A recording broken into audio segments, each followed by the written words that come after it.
Welcome to Right Fit Leader, a podcast from Alec Broadfoot and the Hire with Confidence team at VisionSpark. This is where visionaries, entrepreneurs, and leaders learn how to hire leaders, lead better, and build teams that last. Through expert insights, real client stories, and conversations with top leaders, you will hear how we find A players for your business. This is Right Fit Leader. Hello and welcome to this episode of the Right Fit Leader podcast. I'm your host, Jen Young, client strategist with VisionSpark, and I'm joined with a very special guest today, Mark O'Donnell, an EOS implementer of EOS Worldwide. After serving in the military, Mark worked for a large engineering and construction company that designed, built, and established manufacturing facilities globally. He became part of a leadership team and successfully led several million-dollar projects across the world. With 20 years of experience in the corporate world and managing thousands of employees, he decided to focus his efforts on helping entrepreneurial organizations grow and build their business. Mark has helped 5 companies increase the growth by 60% or more, and with one company experiencing 100% increase in revenue, going from 8 million to 16 million in just 2.5. In his efforts to grow these companies, he places a strong emphasis on the importance of creating a strong vision and communicating that vision throughout the entire organization. His objective is not only to communicate the vision clearly, but also to build strong teams capable of executing on that vision. For the past 40 years, he has learned what works and what doesn't, and has dedicated his life to what works. And that's why he became an EOS implementer. Today, he works directly with business owners and leadership teams to simplify their business, clarify their direction, strengthen their team, and build the structure needed to consistently achieve their goals. If you're looking for practical guidance, real accountability, and measurable results, he would love to have a conversation with you. Welcome, Mark. Thanks for being here. Hey, Jen, thank you for having me. It's great. I love it. Yeah, I'm so excited to talk to you. We're going to talk about your work as an EOS implementer. But first, I learned something very interesting about you a few years ago that really intrigued me. Can you please share with our listeners how many children you have and how many turned out to be entrepreneurs?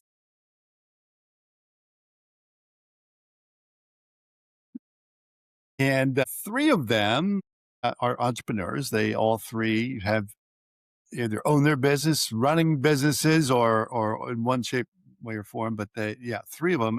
But 4 children. The 4th one, she's the youngest one, but she's got that entrepreneurial mindset and spirit, but she just hasn't yet put it all together for herself yet. So That is so amazing. yeah. So let me ask you, because visionaries can struggle to feel understood and heard, especially as children. What are some things you were able to do to help support their dreams and fuel their strength? Well, I would just say this. I wanted my children to be independent thinkers, right? I wanted them to experience a lot of things. You know, we learn a lot by experiences. And so I wanted them to, be creative and experience things, use their creativity and experience things. And so I just would always put them in different situations where they could thrive and grow. And so let them try things where they can actually, grow and experience a lot of different things. So I'm trying to think of some specific stories or whatever it might think, but I think I just always sat down and wanted to talk to them about what it is that they wanted to do. Because I was growing too, Jen. I was a young father. I was 20 years old when my son Mark was born, and I just think about being. I was 23. I had 3 children, and you know what I mean. So I'm like, I'm learning too. I'm growing as well, and so, but as I'm learning and I'm growing, I'm teaching them what I'm learning. So what do you want to, think about for me, like what I wanted to do, what did I want it to be, you know, what did I want to have in my life? And so I would ask them, the kids too, when they were younger. And so all along, I would help them and teach them as I was growing, they were growing as well. So encourage them to dream, to encourage them to set goals, encourage them to actually to believe that they can create the opportunities for themselves. And I would just share those things with them. And I always told my kids, like, everything you want to know is in a book, right? And so we that was I would encourage them to be readers and to learn from things. But because that's what helped me, right? And so I did a lot of that. And so I'm not sure if I answered your question, but Yeah, no, that's awesome. So some of our listeners might be in the same boat as you, raising a child or children who they just know are visionaries. Can you share some of the hurdles any of them in particular had to overcome in childhood because they were visionaries? I was just gonna say, I honestly, so I really never looked at my children as like visionaries, right? Like Okay. I was gonna vision that they were visionaries. I didn't want to like I would not, hey, I'm gonna teach you how to become a visionary. Just Yeah. wasn't my thing. But I intentionally grew, I should say, raised children that could be independent thinkers, right? I wanted them to be able to think for themselves, to use their creativity, to take initiative and not to simply follow the crowd. You know what I mean? That was something that I really wanted them to do. I don't really think they faced major hurdles because of that mindset in many ways, but because they actually were thriving. I think their friends growing up kind of thought that their life was really cool and it was different. You guys traveled around. You guys, you're, you, like they got to experience so many different things in their life. And, we even homeschooled them too during high school because we traveled so much as well. And so I think because of that, their friends were almost envious, like, wow, you get to do all these cool things and you don't even have to go to school, but you're learning all these things. And I think for them, I never really thought maybe if there was a hurdle, it would have been because we moved around so much. They never really got to be in one place long enough to really establish those, I don't know, habits of being in a neighborhood for any period of time. But, I think all in all, it's might have been good, for them. I think they would tell you that they thought it was good for them too, just to experience the things that they were able to experience. So I'm not quite sure if there was too many hurdles, although if it's just, I think if there was anything for me as a parent, my hurdle was finding the opportunities for them to continue to grow. They were always wanting to do more. And it was me that needed to find time because I'm working full time and trying to help them as well. Right. So there's so many different things that the projects that I gave them to do that they were challenges for them, but would teach them through the whole thing and how to do those things. So I don't know if that answered, but I think the hurdle was more for me than it was for them. Yeah, that's awesome. It sounds like you created a very nurturing environment for their strengths and abilities, which is awesome. So, on this podcast, we talk a lot about finding right fit leaders. How have you seen any of your children flourish when they surround themselves around right fit leaders? Yeah, well, that's that. So that's a important thing for me. First of all, I wanted to be the right fit leader for them, right? Oh, So that was the most important thing for me at the time to really be, well, it still is, to be that right fit leader. And I think looking back, I wanted to make sure that they were surrounded by the right people. And so whether it was their school teachers, whether it would be their coaches in sports, whether it be their friends, in their life, and even family members, you want to make sure that your kids are thriving in every environment where they're not being brought down, they're not being, have negative influence in their life. Now, obviously, you can't obviously protect your kids from everything like that, but I would say that if you can create, have them being in an environment where they can actually thrive instead of, be pulled down. And I said, I just think that the environment is so important. And first, I would say that, you know, from them, it's important to be balanced in their life. You gotta have balance in your life, right? So I did, you know, Jen, I don't know how far I can go off track here, but I could go off track on this whole thing because I think that, my father was homeless for 17 years.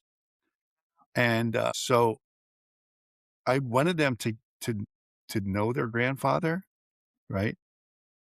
But I could not expose them to that environment and that life, but I also want them to understand his position, how he got where he was. And also I wanted them to understand that there are other people out there in this world who are homeless. And sometimes it's not because of their own fault. The things that maybe happened to them that caused them to be put in that situation. And so I would take my children with me, not when they got older, to the streets in New York City and to Philadelphia and to Allentown, Pennsylvania, where we live. And for them to, as I was talking to these people on the streets, giving them food and really, caring for them, I wanted my children to hear their stories as well. So because I felt it was important for me as their father and leader, say, to to understand that. Yeah. That's amazing that you did that. And I'm sure it stuck with them their whole life, you know. Yeah. And for me, it's obviously very emotional when I talk about it because it was the life that my father led, you know. So, and I want to understand the importance of caring for people. Yeah. That's awesome. And it's awesome that you pass that knowledge and information down to your children too. I'm sure they learned from your example and the things that you did to help those individuals. So that's awesome. Yeah, and the thing is so the other thing is, you're talking about mentors and coaches and things like that, people around them, those right fit leaders, you know, like we lived in Ireland and I had a friend who was from Scotland who loved playing golf and I was not really good at golf. So I said to him, "Hey, will you teach my kids how to play golf?" He's like, "Oh yeah, I'd love to." So he would, and he was a great guy. I wouldn't put him with anybody else to do that. And so he taught him how to play golf a little bit. I think my son Mark, the first time he took a swing, I think the golf club went farther than the ball. It sounds like my golf game. But we laugh about that anyway. And then I had a friend who was a fly fisherman, and we lived in New Jersey, and we had a pond in the backyard, and he taught them how to fly fish. I was not a fly fisherman, so I would say, yeah, the thing is that the things that I didn't learn growing up, I wanted them to learn, and I put them with the right people to do that. That's awesome. I love that. That's such great advice for all children, not just children that are entrepreneurial or visionary. Yeah, really good. So let's switch directions here to your work as an EOS implementer. Can you please share with our listeners what type of clients you enjoy working with the most and what people problems they're experiencing when they first start to implement EOS? Well, I really enjoy working with most clients. The ones who really are teachable. They want to learn.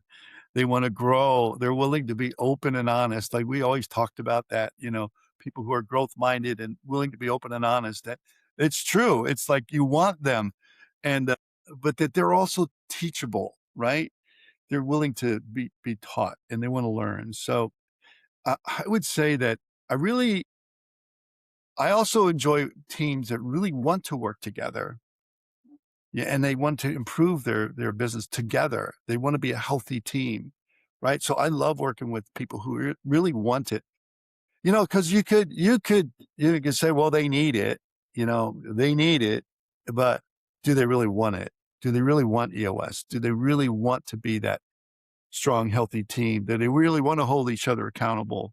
And all those things. It's like I think I like to work with teams who really want it rather than need it. You know what I mean? Yep. And, so, you know, So there's a difference there between that.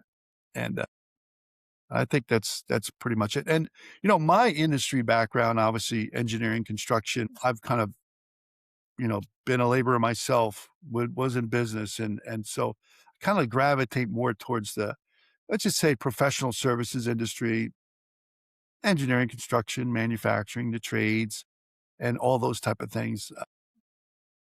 And because it's my background and I love that. And so I really want to help them to be successful in within their business. And I would just say that, you know, I enjoy helping leadership teams simply to simplify their business and to work through the issues that are keeping them stuck. That's what I love doing. That's awesome. Do you love doing that in person? Do you do it virtually? Where do your Oh clients no, live? I am an in-person person. Nice.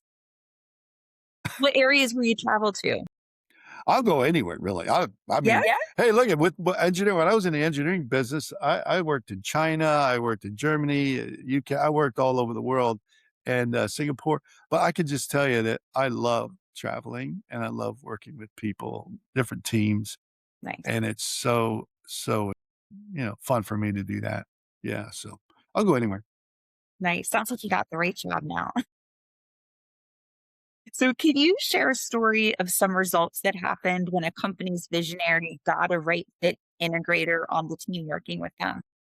Yeah, I could definitely do that. I have actually a couple scenarios, but I could tell you one where it wasn't a great fit. So you don't like to focus on the negative, but sometimes, it's You learn from it. understanding that Yeah. it was a client of mine that actually it seemed initially that the integrator wanted it more than the visionary, but they did then seem to be together then on the same page wanting it more. Then it almost seemed like the visionary took on more of that. He wanted it more than the integrator. And it seemed like they were in my sessions with them, they were a little bit bumping heads, you know what I mean? And I tried to get it to even get on the same page.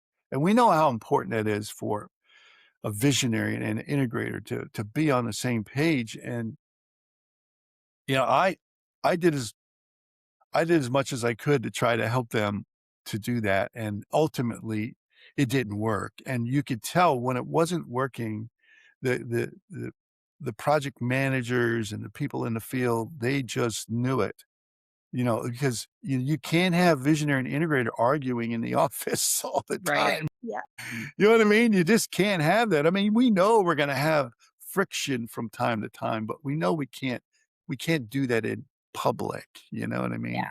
Amongst all the people, right? So we gotta iron out our differences in private and show up as a singular team, as a, you know, a team, not divided. So I think that was not good. But then there's this other company who started off the same way. And the integrator decided to leave. Oh, by the way, that integrator did end up leaving, and that visionary, I don't think has still not found an integrator. But this other company, it's just a plumbing and heating company, and they they start off with, excited about EOS. They really wanted it, and it seemed like the integrator was a little bit shaky. And we tried to get them on the same page, and it just wasn't working. And then, so ultimately, the visionary, who was the owner, fired the integrator. And I think he went a couple months not knowing, just being the visionary and maybe somebody else stepping in that role. But it was just temporary. And then he found someone who knew his business. He found someone who actually worked within a company that ran on EOS. And so he found his integrator. And once he found his integrator, their business just started to thrive and change. So that's true about the visionary and integrator duo, how they can create that rocket fuel that we talk about, Yes. right? So when this woman came on to help him, their business took off. And I think even to this day, they're self-implementing now. And so they're thriving. So I was just so thrilled to have that happen. And so those are Yeah. two. And then I have some other companies that have really good good visionary integrator duos, and they're doing well. Anybody that has that doing really well. Yeah, that's really the key, right? That they're aligned with the visionary's vision. They're on the same page. Even if not behind the doors in public, like you said, they're on the same page. It's really important for the rest of the company. Totally is. It totally is. It makes it a lot better. And the people, I always say everything rises and falls on leadership, and those two are the leaders of the leaders of the leadership team in a sense. Yeah, And so it stays with them. And if they can get it together, their business will thrive. that's awesome. What is something you wish more people understood about your work as an EOS implementer? For me personally, when I discovered my life purpose, why I was put here on this earth, you know what I mean? I realized that, and I went through a really whole exercise of doing that, discovering what my life purpose was when I was going through Jack Canfield's stuff on success principles. And really, but I kind of knew it beforehand. Like, I'd love to inspire and motivate people to discover what their life purpose is. And I do that by teaching and coaching and encouraging people, you know, to discover what their purpose is and, kind of using what they're passionate about. And I help them doing all of that. And so I've taken that from a business standpoint, into the business world. And as a EOS implementer, I want people to understand that I want to help them get everything they want out of their life, not just from a business standpoint, but also a personal standpoint, right? Because they go together, right? You own a business. It's almost like, it's one. Your personal life and your business life are like one. And you want to make sure that, I always said, people who I was leading and managing, that it was so important that I was interested in them and personally interested in my employees to make sure that how are things, I always want to make sure things were going good with their personal lives as well, because that I could see it impact their business life. You know what I mean? How they are showing up at work, because, it has an impact on that. Right. So I think from the leadership team perspective and working with leaders, I think that's important to know that I am there as an EOS implementer to help them, not just with their business, but also with them personally as well. Not that I get into their personal stuff, but you know what I mean? It's the book, EOS Life, right? Yeah. Doing what you love with people you love, making a great impact, you know, and getting paid appropriately for, but also having time for other passions. And that's the thing is, you started a business and for a reason, you wanted to grow it and get to a point where you can just Have freedom. let everybody take over, and then you could just go off on whatever you want to do and maybe have time for those other passions. But a lot of business owners get to a point where they just feel stuck and they can't do it and they don't have time for anything else. And so I'm there. I really want to help them. And I want them to know that all of us EOS implementers are the same. We want to help each other. We want to help them grow and get everything they want from their business. I know it sounds like you know, a canned statement, but it's true. Yeah. It's truly true. And there's proof because there's hundreds of implementers all over the world at this point, right? Doing this for businesses. So Yeah, 100%, 850 or so, I think, so, and we love doing it. that's great. So let's switch gears here for a minute. I know you're a big reader, and I know that not just by the bookshelf behind you, but from previous conversations. Can you share with our listeners one of your favorite business books and your most recent favorite book you've read? Yeah, no, I can't. No, because they're all my favorite. I was sitting here thinking about that. And I would say, look, when I first started off as a young guy, somebody said to me, 85% of your success in your business is going to be on how well you can deal with people, right? How well you can deal with people, those interpersonal skills. So yes, I was in a technical field, I focused on the interpersonal part. So the first book I ever read was Dale Carnegie's book on how to win friends and influence people. Now you could look at those stories and they were like written years and years and years ago, but the principles still apply today, right? They still apply. I, I could, I always say to people, if you want to gather honey, don't kick over the beehive. And that's the title of the first chapter. And it's about don't criticize, condemning, or like if creating genuine interest in other people. Yeah. It's like, there's so many principles you can take and apply to business that really they're game changers. Really, you could start seeing people around you, just, you know, cooperating with you, if you will. You know what I mean? Just doing things that, normally they wouldn't do, but now they are because you've taken an interest. You've shown a genuine appreciation for them. And there's a lot of different things you could do, but it's not, it's sort of, it could be a game, but it's not in the sense of, it was a challenge. If there's a person that said, Mark, I can never get that guy to do anything. And I'm like, "Oh, I could do that. Well, I'll help you." You know what I mean? I'm like, so it was like, and implementing some of those principles really helped. So that was the first book I ever read, which was, it's about principles that you can apply to your personal life and to your business life. And so that book was great for me. Then, of course, Think and Grow Rich by Napoleon Hill. It's all about your mind, whatever your mind can conceive and believe it will achieve. And I'm a believer. I'm a Christian. I believe in, about that belief, and I have faith. And I was like, I ask, believe, and receive. I'm like all about that. So it was all about, my life in that. And so I read Think and Grow Rich. And of course, then I had Success Principles with Jack Canfield that came later on in my life.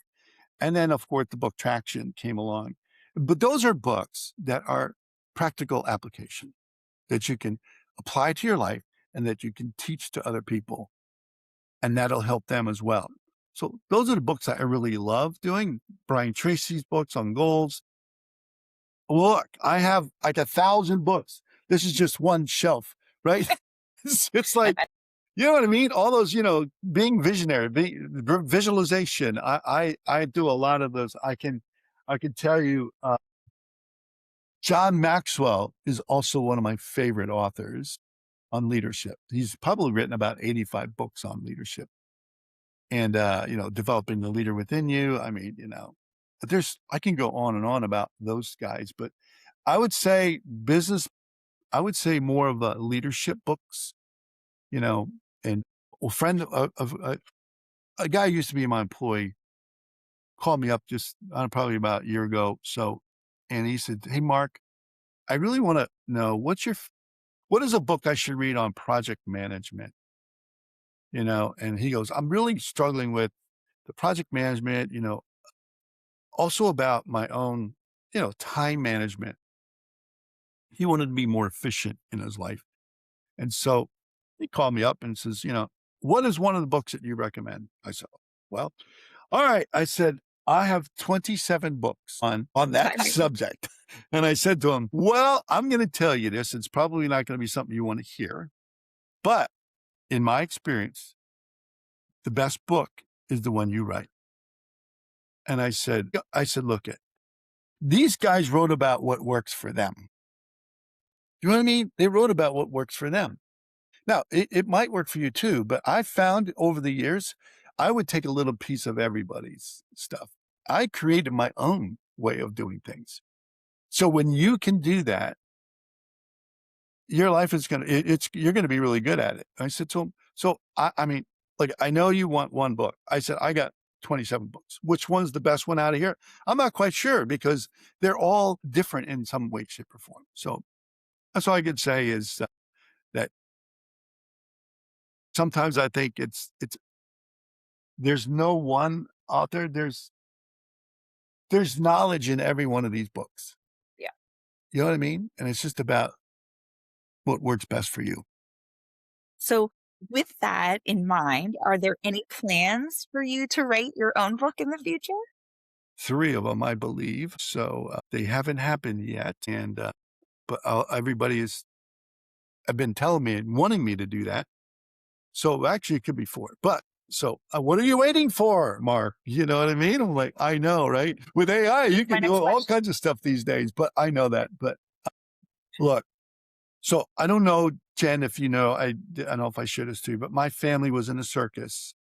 My family was in the, owned a circus in Australia, came over in 1920, joined the Ringling Brothers Circus, was a part of the Ringling Brothers Circus. My father, mother, aunts, uncles, my grandmother, great aunts, you know, I mean, all those were all in a circus. Trapeze artists, jugglers, wild walkers, you name it, clowns. I always tell people we're just a bunch of clowns.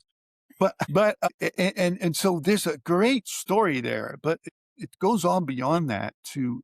So I'm going to call the book The Family Circus, and because with circus life, it's not all about the fun, you know, Yeah. about Behind the scenes. the behind the scenes, the tearing down of the tents and the parties and all the fiasco that happens behind all that stuff. But then there are lives that go on to, you know, not so good in a sense. And then, so there's struggles, but then they come out of those struggles. And then there's, and so much goes on to this. So I wanted to write about it more of a aside from my side, my eyes and what I experienced as a kid growing up and even to this day. So that's a book called The Family Circus. And then there's another one about my mother, which would be, totally emotional for me to write, but it is. And so my mom was she was our anchor. She was the she was everything to us. And as kids, got us through a lot of things, raised 5 kids pretty much on her own, pretty much through all kinds of stuff. But when she had passed, you always say people, they're not really dead. So they're still alive. They're just not physically here. You know what I mean? It's like they're here in spirit. And this book's called Conversation. It's called The Silent Teacher, Conversations with My Mom. So it's interesting. My mom was not a person of a lot of words, but she led by her example and how she responded to every event that happened to her in her life, and her response and to those events were how she taught us. Right. So that's the book. And then, of course, the other one is on the subject about how to raise entrepreneurial children, is one book that I often thought about as well. Yeah, that would be great. All of those sound great. I would read it. Yeah, because there's so many things. I mean, I haven't even scratched the surface on when we talk about how to raise entrepreneurial children. And but there's so many different things that goes with that. But anyway, those are the books that I would write. I mean, because I love meeting people all over the world and the country and the United States, I often thought about just taking months and months off and just traveling through, meeting people in the small towns and the pubs and whatever it might be, and listening to their stories and then putting them all in a book, So we'll see what happens there, but I don't know why am I waiting so long to do it, but we'll see. Yeah. Well, I think that's definitely something you should consider getting started on at the very least, right? I just want to thank you, Mark, so much for being here today, for all of your insights into right fit leaders and raising entrepreneurs. I just have to tell our listeners, if you're struggling to self-implement EOS, you need to meet Mark O'Donnell. So please tell us, Mark, how do people work with, connect, and find you? Well, let's see. I have a microsite, it's eosworldwide.com/Mark-O'Donnell. So just so you know, there's 2 Mark O'Donnells in EOS Worldwide. Yes, I'm sure that gets mixed up quite a bit. There's my son, Mark O'Donnell, who's the visionary and CEO of EOS. And so people get us, well, when you see us, you don't get us confused because I'm 20 years older than him. But anyway, so that's eosworldwide.com/Mark-O'Donnell. And then, of course, I have a LinkedIn page that's Mark P. O'Donnell. I'm a certified EOS implementer. So there's that. And then, I don't know, email address, Whatever you want. markp.o'donnell@eosworldwide.com. Yeah, I encourage our listeners to reach out to Mark if you're considering running on EOS, self-implementing EOS, any of the above. Thank you so much, Mark, for being here today. And for our listeners, if you need guidance on finding right fit leaders for your team, feel free to reach out to me on LinkedIn or visit our website, visionsparksearch.com, to request more information. You're only one hiring strategy session away from taking the first step in finding your next right fit leader. Thanks, Jen. Thanks for listening to Right Fit Leader, brought to you by VisionSpark. Have questions or ready to hire your right fit leader? Email us at discover@vision-spark.com. Until next time, remember VisionSpark is your go-to partner for finding leaders and building teams.